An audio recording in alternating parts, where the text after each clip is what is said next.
Bonjour et bienvenue. Alors aujourd'hui ce sera un tirage sentimental en miroir et tout d'abord je veux souhaiter la bienvenue à toutes les nouvelles personnes sur cette chaîne et bien évidemment saluer également toutes les personnes qui sont là depuis quelques jours, quelques semaines, quelques mois, voire quelques années.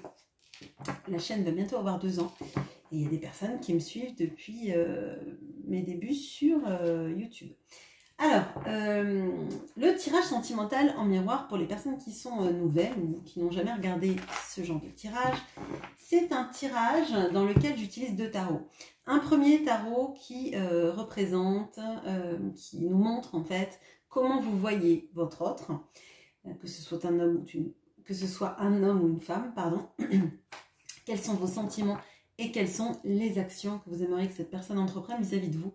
Pour ceci, j'utilise le tarot Histoire de sorcière aujourd'hui pour vous et ce que vous ressentez. J'utilise pour votre autre le Mermaid Tarot et on va regarder ensemble comment il vous voit, quels sont ses sentiments et quelles sont les actions qu'il a envie de faire vis-à-vis de vous.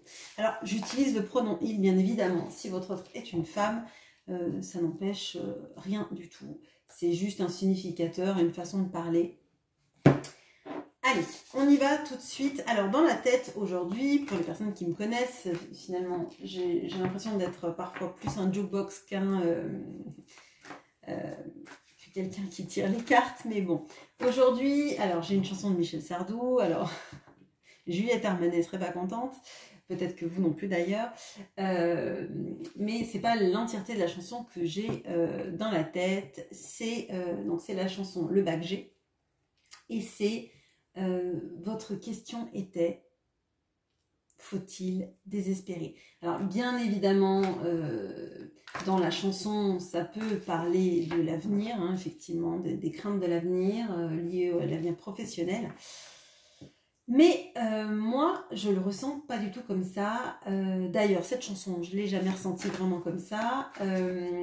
Là, j'ai l'impression qu'il y a des problématiques liées à: est-ce que la situation est perdue? Est-ce que je dois abandonner définitivement l'idée de cette personne, de l'avoir dans ma vie, de le ou la retrouver et qu'on ait un bonheur ensemble. Alors je ne sais pas pour l'instant si ça vous concerne ou si ça concerne votre autre. J'ai que cette phrase de la chanson. On va voir tout de suite ce qu'il en est. Alors, comment est-ce que vous voyez cette personne?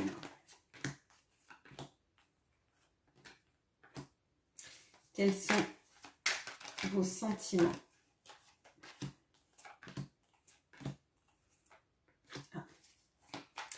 Et quelles sont les actions que vous aimeriez que cette personne mette en place vis-à-vis de vous?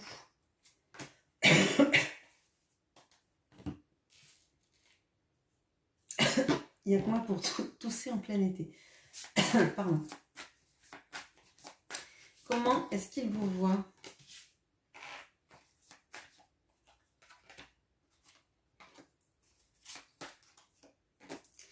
Quels sont ses sentiments?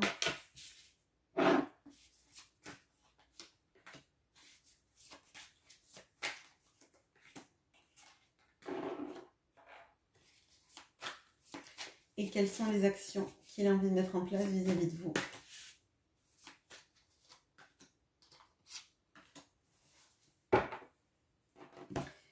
Allez, on y va tout de suite. Alors, comment est-ce que vous voyez cette personne? On a le cavalier de bâton, le 4 de bâton, la mort, l'étoile. Ok. Ok, donc déjà c'est très fort parce que nous avons 2 arcanes majeures sur cette ligne et on a toute la puissance et la passion des bâtons. Alors déjà, je pense qu'il y a un attrait charnel et physique très fort et que vous sentez toute la potentialité de cette personne de relever des challenges dans sa vie, d'être capable d'aller à la conquête du dragon. Bon, alors moi, je le sens en fait dans une potentialité sous-exploitée. Je m'explique. Dans ce que je ressens là, je ressens plutôt des possibilités que cette personne aurait de faire beaucoup de choses dans sa vie, mais de ne pas faire tout ce dont elle est capable. Là, en fait, pour moi, elle relève sans doute des challenges dans son travail, dans le financier, oui, dans le travail. On peut avoir quelqu'un qui peut être même une sorte de bourreau de travail, quelqu'un qui est vraiment, qui pourrait passer tellement de temps au travail que c'en est presque même trop, hein, au détriment de plein d'autres choses dans sa vie. D'accord. Je le vois avec le 4 de bâton, vous voyez que cette personne elle a une capacité à avoir une vie. Alors, soit elle est déjà dans un mariage, dans un couple, dans une union depuis longtemps, et vous avez l'impression qu'elle fait tenir cette relation malgré tout. Je sais pas pourquoi j'ai vraiment ça dans une recherche de stabilité. D'accord? Si cette personne n'est pas en couple, actuellement, vous avez l'impression qu'il y a quelque chose qu'elle essaye toujours de laisser dans un... Alors, c'est pas un statu quo, ce que je ressens, c'est vraiment de ne pas montrer, en fait, de relief. Enfin, comme si c'était quelqu'un que vous ne pouviez pas saisir. Je ne sais pas comment expliquer ça. Mais j'ai l'impression qu'elle ne laisse pas de prise, en fait. Elle ne laisse pas de prise sur elle, comme si, en fait, sa vie était bien rodée, bien sous cloche, peut-être sous contrôle. Hein. J'ai vraiment cette impression-là. Et pourtant, vous voyez tout ce qu'il y a en elle de passionné et qui peuvent sortir des cadres. Je sais pas, c'est très étrange parce que j'ai l'impression qu'en fait, vraiment, on a quelqu'un qui essaye de mettre sa vie sous cloche, mais qui ne ressemble pas à ce qu'elle montre de sa vie. Avec quelqu'un qui a plus de fou, plus de passion, plus de choses à montrer que ce qu'elle montre. Alors, pas dans le domaine professionnel, une fois de plus. C'est vraiment lié dans toutes les autres sphères de sa vie. Vous voyez, c'est quelqu'un qui laisse pas aux autres la prise sur qui elle est vraiment, qui laisse pas filtrer les aspérités. Vous voyez, enfin, bon, si pardon, si c'est trop flou, demandez-moi, je réexpliquerai en commentaire. Bon.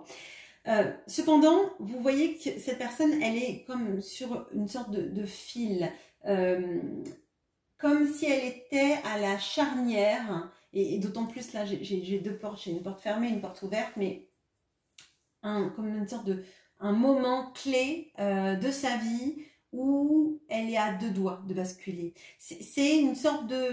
Vous voyez le moment d'avant. Le moment d'avant où vous savez que ça va basculer, mais vous ne savez pas vraiment quand. Vous savez que cette personne, elle est...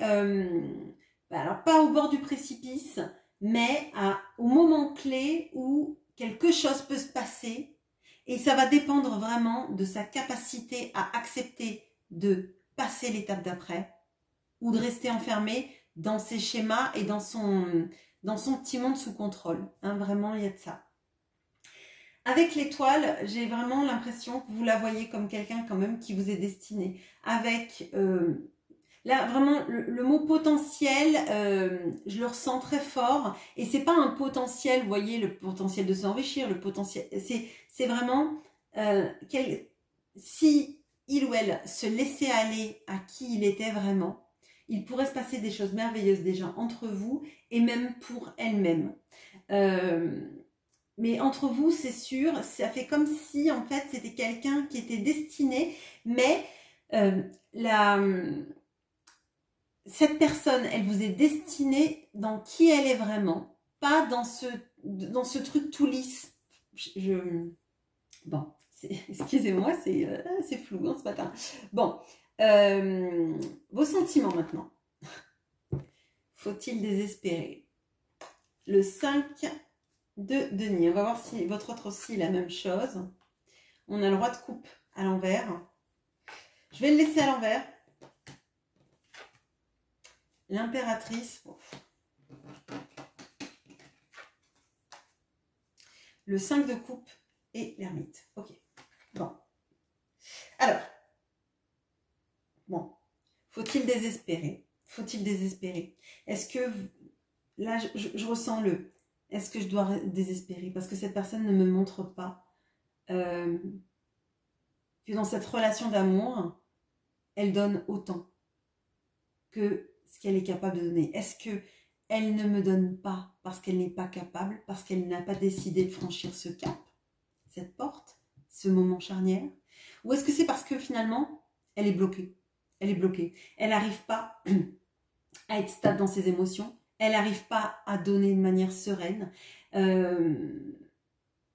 Là, on a encore 2 arcanes majeures et on n'a pas les moindres cartes, hein, vraiment.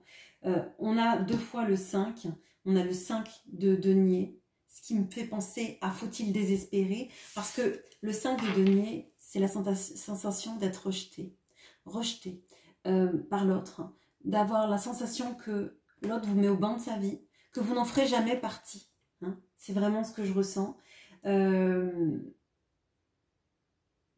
l'autre s'isole et que vous savez, vous, que cet amour, s'il était vécu, si cette personne, elle décidait d'être un peu moins lisse vis-à-vis de l'extérieur, d'accepter qu'elle a des aspérités et c'est ce qui la rend particulière, hein, d'accepter que ses faiblesses, qui pour elle paraissent des faiblesses en fait, ce sont des forces. C'est ce qui rend cette personne humaine, c'est ce qui rend cette personne attachante, c'est ce qui rend cette personne, oui, particulière pour vous et je dirais même inégalée, inégalable, d'accord?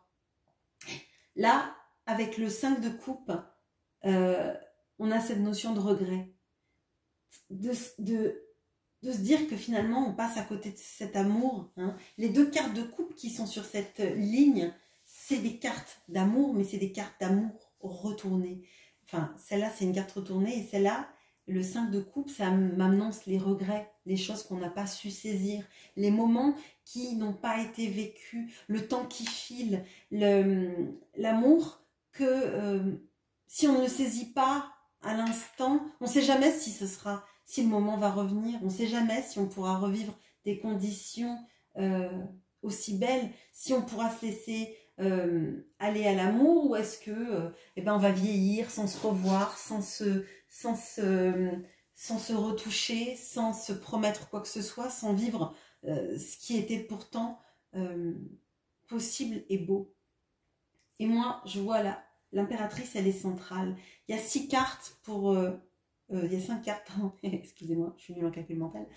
Il y a 5 cartes, là où j'en mets que 4, parce qu'il y en a 2 qui sont tombées ensemble, d'accord? Et au central, on a l'impératrice. L'impératrice qui fait tout ce qu'elle peut. Parce que l'impératrice, elle sait aimer. Elle sait donner de l'amour, elle est aimée. Elle est aimée des enfants, des animaux, elle est sensuelle, elle est drôle. Elle a des petits caractères un peu capricieux parfois. Parfois, elle est un petit peu vive, on va dire. Hein, mais parce qu'en fait, elle se laisse traverser par son aspect reine de coupe, par son aspect reine de bâton, par parfois la reine d'épée. Parfois, elle va vous dire quelque chose et ça va sortir tranchant, de manière tranchante, même si elle l'a pas voulu. Hein. L'impératrice, c'est toutes les reines du tarot en une, d'accord? Et tout le monde veut une impératrice dans sa vie, qu'on soit un homme ou une femme, hein, et un empereur aussi. Mais elle est entre 2 cartes de coupe. Une carte retournée et une carte qui représente les regrets. Et pour moi, l'impératrice, c'est vous. Vous essayez de tenir bon. Alors que dans la vie, là, de tous les jours, vous voyez peut-être votre autre qui est avec quelqu'un, hein, ou qui ne vous fait pas de place dans sa vie. Vous voyez peut-être cet autre et vous avez l'impression qu'en fait, il ne fait pas d'effort. il n'essaye pas d'équilibrer sa vie, d'équilibrer ses sentiments et même peut-être de les regarder en face, de se dire mais qu'est-ce que je ressens? Pourquoi est-ce que je reviens toujours vers cette personne alors que je ne fais rien vis-à-vis d'elle, hein? Et vous essayez de tenir bon.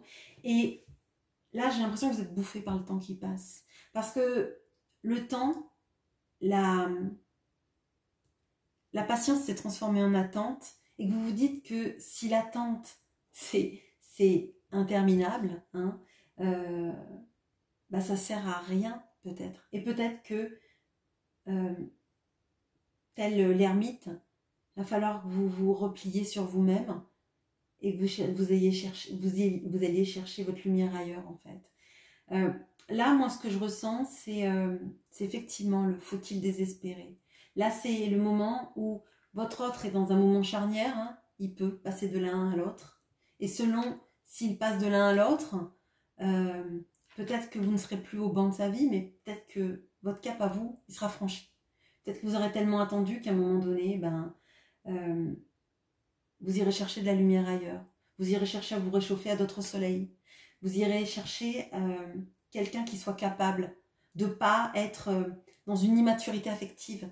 Quelqu'un qui soit capable de vous donner l'assurance qu'une vie avec vous et lui, vous et elle, c'est sur quelque chose de serein, de stable, dans laquelle en fait on n'est pas en PLS d'avoir des sentiments.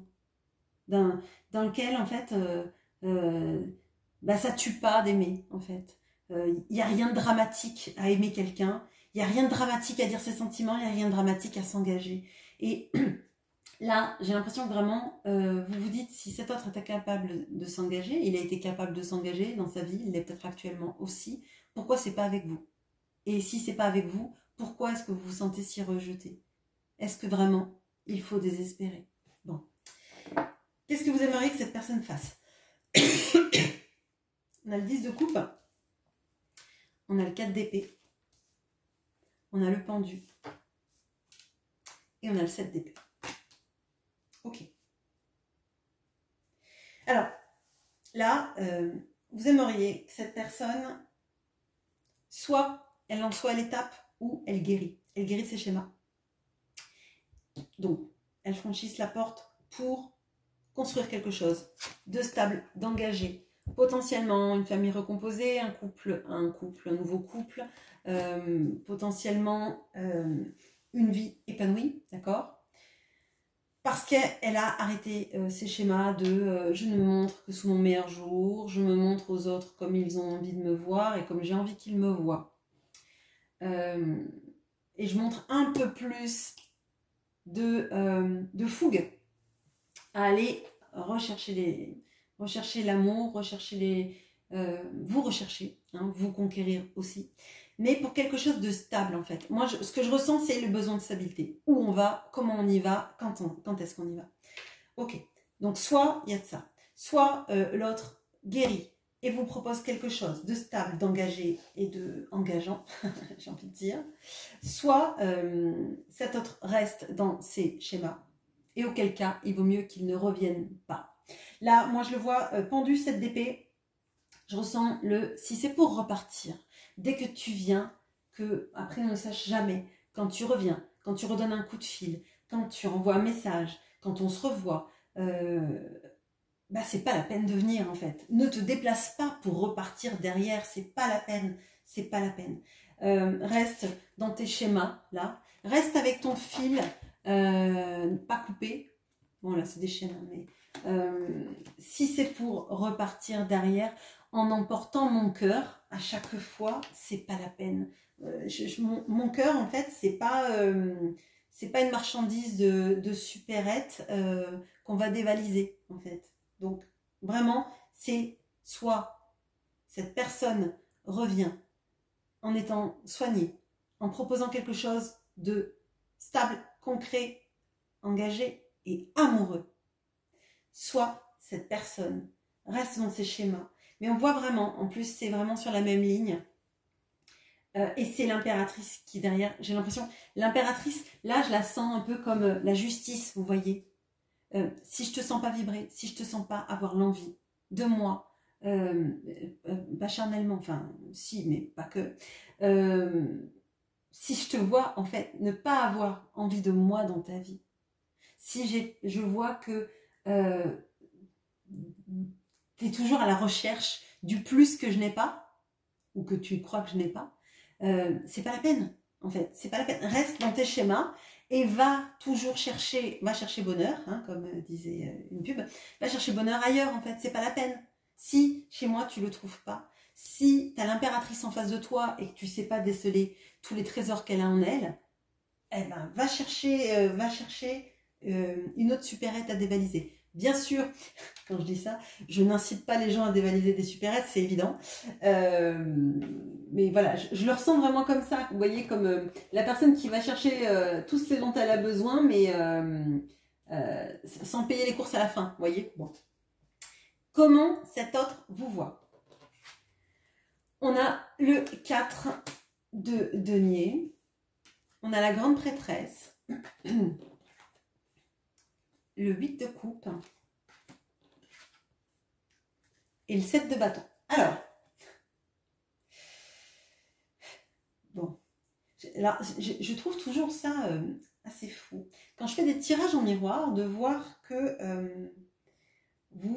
parfois, en fait, l'autre a une attitude qui conditionne votre comportement. Alors, je ne rejette pas la faute tout sur lui. Il est évident que il y a des torts qui sont partagés. Néanmoins, quand je vois le 4 de denier, la grande prêtresse, le 8 de coupe et le 7 de bâton dans la manière dont cette personne vous voit, je vois qu'en fait, votre hôte vous voit en repli, en retrait, même potentiellement vous détournant de lui, hein, clairement.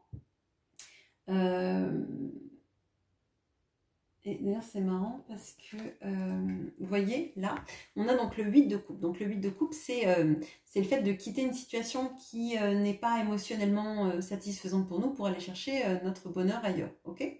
Là, on voit que cette sirène, elle ne pouvait pas être heureuse sur la terre avec cet homme, hein, parce que déjà, elle a des nageoires, donc ça ne va pas être facile. Et à part dans la petite sirène de Disney, la petite sirène d'Andersen ne se passe pas aussi bien. Bref.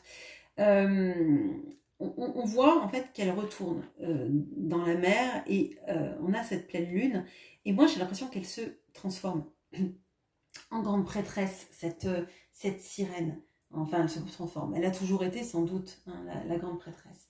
Votre autre vous voit comme lui tournant le dos. Enfin, tournant le dos à une relation amoureuse avec lui, ou avec elle, bien sûr, sur vos gardes, n'acceptant pas, en fait,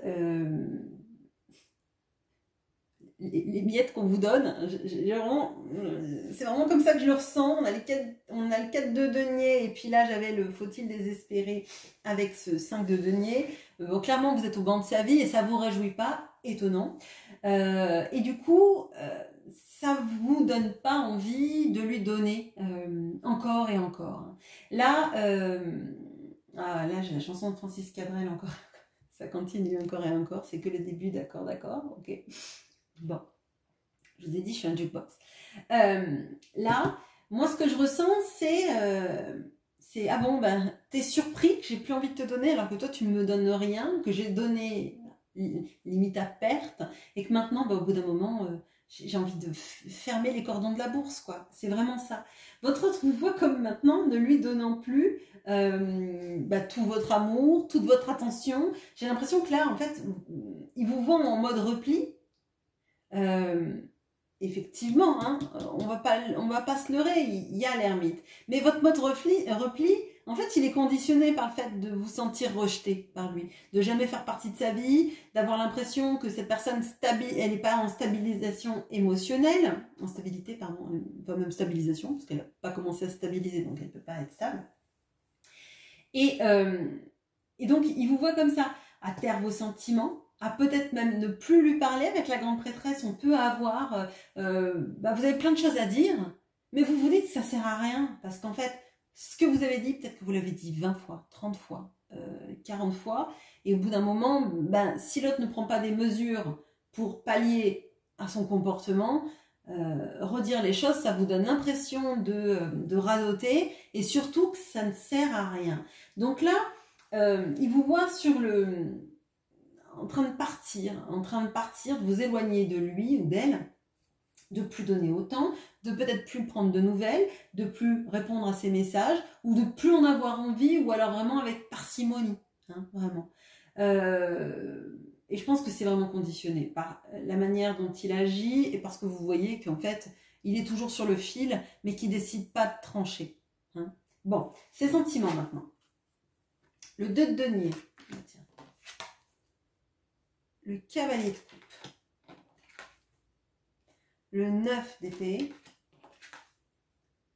et le 7 de coupe. Ok, bon. Alors, votre autre, quand je vous dis qu'il est sur le fil, on a le 2 de denier, donc on jongle. Hein, on jongle dans ces situations, on prend sans prendre, on s'engage sans s'engager, on est là un instant et puis l'instant d'après on est guère si mort, on a disparu. Un coup, on a l'impression qu'il pourrait tout vous donner. Et l'instant d'après, moi j'ai l'impression qu'on a quelqu'un qui se l'interdit. Donc comme si en fait, chaque fois qu'il faisait un pas vers vous, derrière, il avait l'impression qu'il avait commis, alors j'allais dire un péché, mais bon, pourquoi un péché, je ne sais pas. Il a l'impression en fait que chaque fois qu'il fait un pas vers vous, il va le payer. Je le ressens comme ça. Bon. Il rêve de vous, mais il a besoin toujours d'équilibrer les choses, de ne pas perdre. Hein. On a vraiment avec le 7 de coupe et le 2 de denier, on a quelqu'un qui essaye de tout avoir en fait. Hein. J'ai vraiment là quelqu'un qui a des sentiments pour vous, c'est sûr. On a le cavalier de coupe, mais qui a l'impression que ne choisir que vous, et je suis désolée de ce que je dis, hein, ne choisir que vous, ça implique perdre trop de choses. Hein, et le payer au centuple, et pourtant, on voit quand même malgré tout que son absence de choix est très dur à vivre. Hein. Il le repasse, il le ressasse. Et c'est quelque chose de... Vous voyez là, je le vois comme s'il était hanté. Il était hanté par donc le chant des sirènes, en l'occurrence, dans cette carte. Il est hanté par, comme vous voyez, la voix de la conscience. Hein. Quelque chose qui lui dirait, mais fais un choix. Arrête de rester entre-deux. À un moment donné, le fil là qui pend. Alors ça pourrait être l'épée de Damoclès, bien sûr, si l'épée pendait au-dessus de lui. Hein. Mais c'est le choix qu'il ne prend pas dans sa vie. Et un jour, peut-être que le fil va se casser. Le fil, il va se casser potentiellement parce que vous détournez. Donc le choix de changer ou de vous rejoindre, peut-être qu'il ne l'aura plus jamais. Hein. Parce que là, il y a quand même on sent, faut-il désespérer? Le désespoir est tellement, est tellement pas loin, je dirais. Hein, excusez-moi si je vous dis que vous êtes dans le désespoir, mais moi, ce que je ressens, c'est qu'en fait, il met tellement de temps à choisir qu'on a l'impression qu'on devient un choix par dépit, ou que le choix va se faire tout seul parce que il va se retrouver avec un conjoint qui va partir et que du coup il viendra vers vous, mais que vous n'allez pas vous sentir honoré du tout parce que vous aurez l'impression d'être le choix par dépit. Désolée de dire ça, mais c'est ce que je ressens. Pas de sa part, hein, mais de vous en fait, parce qu'un choix qui n'est pas pris, s'il est pris par le destin, en fait, on a un petit peu l'impression qu'on était la dernière roue du carrosse et que maintenant il reste qui? Allez, vous. Bon. Je me doute que ça va pas forcément plaire hein, quand je dis ça, mais moi c'est ce que je ressens. Là on a quelqu'un qui attend. qui attend que le choix se fasse pour lui, comme ça il n'a pas besoin de s'engager trop, qui se sent rejeté aussi par vous, mais sans vraiment, on va voir dans les actions, mais en fait il fait rien, il attend que la vie se déroule, il attend que la vie se fasse, que les choix se fassent pour lui, comme ça il passe pas pour le méchant de l'histoire ou la méchante de l'histoire, mais à un moment donné ça marche pas ça marche pas. Ne pas faire de choix c'est en faire un, hein. Qu'on veuille se l'avouer ou pas, ne pas faire de choix, c'est choisir que la vie se déroule pour vous. Bon, bref. Les actions maintenant qu'il a l'intention de faire. Alors si ça se trouve, ça va être magique et ça va contraster totalement. Bon, on a le 2 de bâton. On a l'empereur qui est tombé à l'envers. Et je ne lis pas les cartes à l'envers, mais ça ressemble tellement à ça. Bon, le diable. Ok. Et le 8 de bâton. Bon, alors, quand quelqu'un qui ne sait pas communiquer dit qu'il faut communiquer, ça va être magique. Alors, donc, le 2 de bâton, et là j'ai une pensée pour Hawaï, là, et l'île de Maui,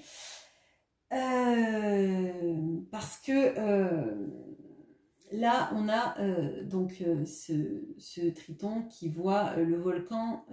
Alors, c'était pas un volcan hein, sur l'île de Maui, mais comme c'est une île volcanique, je parle de l'incendie du coup, on a quelqu'un qui ne sait pas comment communiquer, qui ne sait pas comment se projeter. Il voit des fumerolles s'élever de ce volcan et il ne sait pas ce qu'il va devoir faire. Est-ce qu'il faut qu'il parte de là où il est? Est-ce que finalement ce n'est qu'une fausse alerte? Comment est-ce qu'on communique quand on ne sait pas où on va? Bon, comment on communique quand on ne sait pas le faire et quand on est quand même pas mal bloqué? Parce que le 2 de bâton, c'est on pense aux choses mais on n'a rien mis en place parce qu'on ne sait pas trop dans quelle direction on va aller. Bon, on a l'empereur et l'empereur, tout comme notre roi de coupe, est à l'envers. Donc,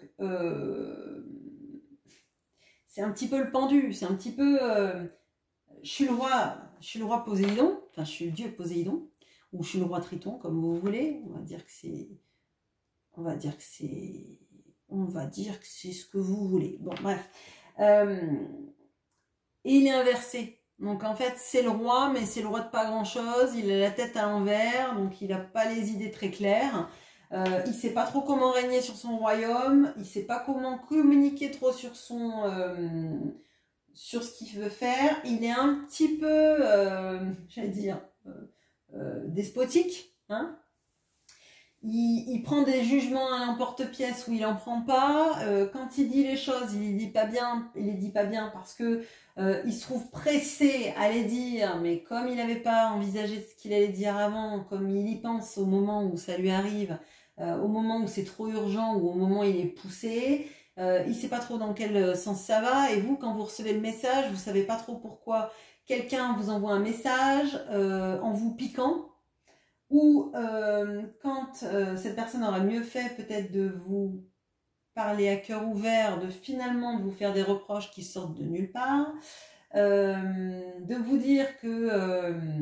je le ressens vraiment là, les conversations qui viennent, mais où finalement vous avez l'impression d'être quelqu'un qui l'harasse, qui lui fait porter des culpabilités, alors que... de base, vous étiez loin de lui parce qu'il n'arrivait pas à prendre de choix, parce qu'il n'arrivait pas à faire les choses, donc vous l'avez laissé dans son coin. Il prend mal le fait que vous ne reveniez pas à la charge, le fait que peut-être vous ne répondez pas aux messages, alors que de base, cette personne a initié ça. Donc, c'est vraiment, je trouve ça très très égotique, là, ça ne me plaît pas vraiment. Bon, je pense que vous, ça vous plaît encore moins, hein. Et avec le diable en plus, le combo, là, on a l'empereur à l'envers et le diable, sachant que dans le tarot, l'empereur, c'est celui qui arrive à éliminer la toxicité du diable, hein. L'empereur, c'est vraiment, par exemple, si vous avez des cartes, si vous voulez savoir si quelqu'un va arriver à sortir d'une dépendance, par exemple, quand vous avez l'empereur à l'endroit, il combat le diable en fait, il arrive à combattre ça parce qu'il a la force, ou alors ça peut être quelqu'un aussi qui aide à combattre. Là l'empereur est à l'envers, donc l'empereur il n'arrive pas à sauver ce pauvre Triton, hein, donc c'est le roi du royaume mais il ne sait pas comment sauver son Triton qui s'est fait capturer. Donc bon, bon, bah, il sait pas, avec son trident, il va visiblement pas arriver à crocheter ou à casser les barreaux. De toute façon, il sait peut-être même pas où est le trident parce que il a la tête à l'envers, parce qu'il sait pas où aller, comment faire. Et potentiellement, il peut carrément penser que vous êtes toxique pour lui. Donc, parce que aucune remise en question de son schéma. Aucune remise en question du fait que en ne choisissant pas, il fait en sorte que vous choisissiez de partir le plus loin possible, hein, voilà. Et il communique avec vous en vous faisant passer pour la personne qui met tout à sac, qui prend tout mal, qui n'est pas patiente, qui n'est pas... Vous voyez, le genre de communication qu'on n'a pas envie d'avoir, ou alors qu'on a envie d'avoir pour avoir envie de partir le plus loin possible de cette personne. Parce que clairement, quelqu'un qui réagit comme ça, en vous faisant passer pour le diable, pour quelqu'un de toxique, c'est quelqu'un qui est quand même bien conditionné dans sa vie à ne pas se regarder et ne pas regarder les conséquences de ses actes. Ça ne veut pas dire que vous êtes parfaite, bien évidemment, mais ça veut dire que lui, en fait, il ne choisit que le prisme de voir tout le mal que ça peut lui faire, de penser à vous, de vous voir vous éloigner, que vous n'êtes pas là quand il a décidé que vous deviez être là, etc., etc. Seulement, il ne vous fait pas forcément de place. Et moi, ce que je vois, c'est plutôt des conversations qui sont plutôt houleuses et qu'on n'a pas envie d'avoir, effectivement, sauf si vous avez envie de partir le plus loin possible de cette personne. Bon, là, le tirage, il n'est pas jojo. Je vais pas vous mentir. Ça donnera, je pense, à certaines ou certains l'impulsion de partir loin de cette personne tant qu'elle n'a pas réglé ses schémas dysfonctionnels, clairement. Et peut-être que d'autres parmi vous auront la patience d'attendre que cette personne arrive à franchir les portes pour casser ses schémas. Voilà ce que j'ai pour vous. Je vous souhaite une très bonne journée. À bientôt.